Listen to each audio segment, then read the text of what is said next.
আচলতে এটা আলোচনাহে এতিয়া আমি ছাৰ বহুত ক্ষেত্ৰত দেখা যায় যে একালৰ বৃন্দাবন একালত পৰেচোন এনেকুৱা এটা অসমীয়াত কথা আছে আৰু তাৰ লগত এটা কথা ৰিলেট হয় যে ঘৰ আছে মানুহ নাই বহুত দেখা যায় প্ৰসাদোপম অট্টালিকা বৃহত্তৰ অট্টালিকা টাউনতো দেখা যায় বা অন্য জেগা গাঁৱতো বিভিন্ন ধৰণৰ দেখা যায় বৃহত্তৰ অট্টালিকা বনায় কিন্তু দেখা যায় যে খুব জাকজমকতাৰে থকা পৰিয়াল এটা বা তেওঁলোকৰ এটা বিলাসী এটা জীৱন হওক বা তেওঁলোকৰ এটা বহুত সুন্দৰ এটা পৰিৱেশত থকা এঘৰ মানুহ খুব ছাডেনলি এনেকুৱা ধৰণৰ বহুত আপুনি যদি কেউফালে গ'লেও দেখিব বা টাউনত চকু ফুৰালেও আপুনি দেখিব যে কিছুদিনৰ পিছতে সেই ঘৰৰ ৰং নাইকিয়া হৈ আহিছে লতা বগাবলৈ আৰম্ভ কৰিছে মানুহে আছেনে তাত ভূতেই আছে একো ধৰিব নোৱাৰি গোটেই পোহৰ হৈ থকা জেগা এটা কোনোবা এটা ৰুমত ক'ৰবাত এটা লাইট এটা ধিমিক ধেমাক লাইট এটা জ্বলি আছে আচলতে মানে একালৰ বৃন্দাবন একালত পৰেচোন তেনেকুৱা ধৰণৰ এটা ঘটনা গতিকে বহুত মানুহে আজিৰ দিনত ছাৰ প্ৰায় যদি প্ৰকাশ নকৰিলেও মোটামুটি ছাৰ 80-90% মানুহে কিন্তু জ্যোতিষৰ ওপৰত বা এই এষ্ট্ৰলজিৰ ওপৰত আস্থা বা বিশ্বাস ৰাখে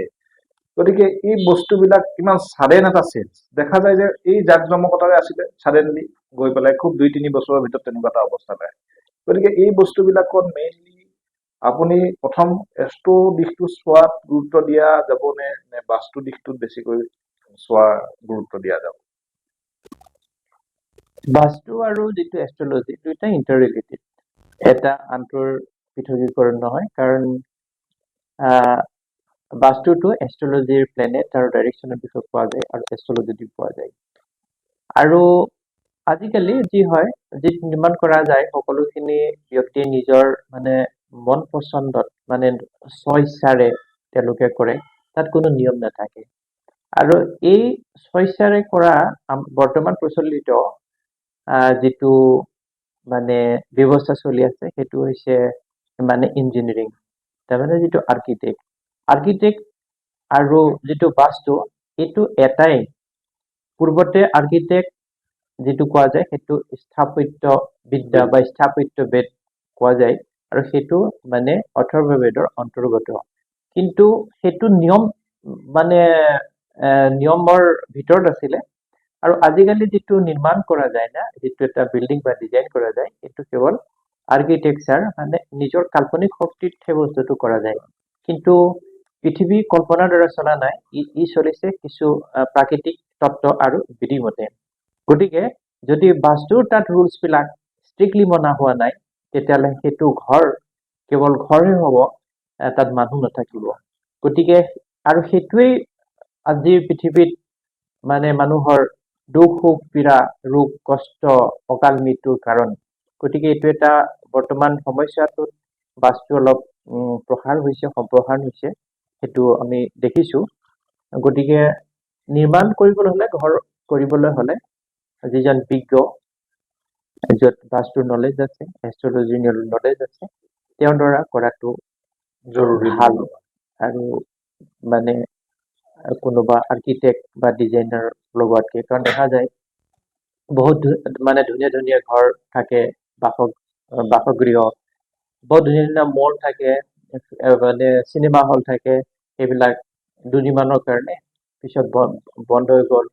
ফ্লপ হৈ গ'ল তেনেকুৱা বহু উদাহৰণ মোৰ সন্মুখৰ আগত চলি আছে কৰোৰ টকা তেওঁলোকে ব্যৱহাৰ কৰে আৰু কৰোৰ লাষ্টত একোৱে কাম নিদিয়েগে নালাগে তাত ৰখা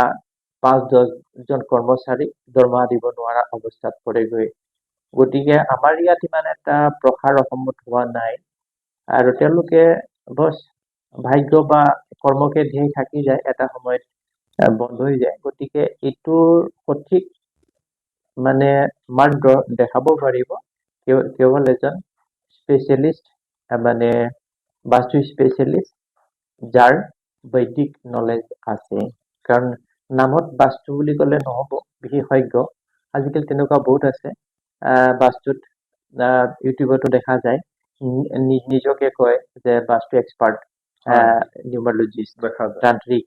এনেধৰণৰ এজন থাকে না গতিকে জ্যোতিষী এনেকুৱা কথা কিছুমান থাকে গতিকে মানুহ সজাগ হ'বৰ দৰকাৰ আছে তেওঁলোকে নিজে চালি জাৰি চাব লাগিব কাৰণ কি হ'ল এইখন হৈছে এটা বিশাল মাৰ্কেট ঠিক যেনেদৰে আমি মানে বজাৰত শাক চব্জিৰ কাৰণে যাওঁ শাক চব্জিৰ বিশাল মাৰ্কেট আছে গতিকে আপুনি কোনটো বস্তু ভাল কি আছে তাক ভালকে ভাবি চিন্তা কৰি চকুৰে চাই আনিব লাগিব এইটোৱে হৈছে কথা গতিকে এইটো প্ৰতিজন ব্যক্তিৰ নিজস্ব চিন্তা আৰু সেইমতে চলিব গতিকে ভিউৱাৰ্ছ আমি আজি যথেষ্টখিনি দৰকাৰী প্ৰশ্ন আপোনালোকৰ পৰা পোৱা আমি আলোচনা কৰিলো আশা কৰিছো আপোনালোকে এই প্ৰশ্নসমূহৰ উত্তৰত সন্তুষ্টি লাভ কৰিব বা এই যিসকল ভিউৱাৰ্ছে আমাৰ চাই আছে যি আমাৰ গুৰুৰ পৰা যি আমি ৰিমেডিয়েল মেজাৰ্ছ আমি পালো বা প্ৰতিকাৰ তেখেতৰ পৰা আমি পাইছো বা যিকেইটা বস্তুত আমি ধ্যান ৰাখি এটা ঘৰেই হওক বা কোনোবা এটা ব্যৱসায়ে হওক বা পঢ়া শুনাৰ ক্ষেত্ৰতে হওক বা অন্যান্য দিশত কেনেদৰে আগবাঢ়িব লাগিব তাৰ কাৰণে যিখিনি টিপছ তেখেতে আগবঢ়ালে এইখিনি নিশ্চয় আপোনালোকক উপকৃত কৰিব বুলি আশা কৰিছো আৰু অনাগত দিনবিলাকত আমাৰ চেনেলটো আগবঢ়াই নিবৰ কাৰণে আপোনালোকক আমি অনুৰোধ জনাইছো আমাৰ যি আশা চেনেলটো আপোনালোকে চাই আছে এই চেনেলটো আপোনালোকে ছাবস্ক্ৰাইব কৰিব আৰু আপোনালোকে শ্বেয়াৰ কৰিব কাৰণ এই ভিডিঅ'বিলাকে হয়তো বহুজনৰ উপকাৰ সাধন কৰিব বহুজনৰ মুখলৈ হাঁহি আনিব বা বহু লোক ইয়াৰ পৰা উপকৃত হ'ব ধন্যবাদ আজিলৈ আমি প্ৰশ্নোত্তৰ অনুষ্ঠানটো ইয়াতে সামৰণি মাৰিছো ধন্যবাদ ছাৰ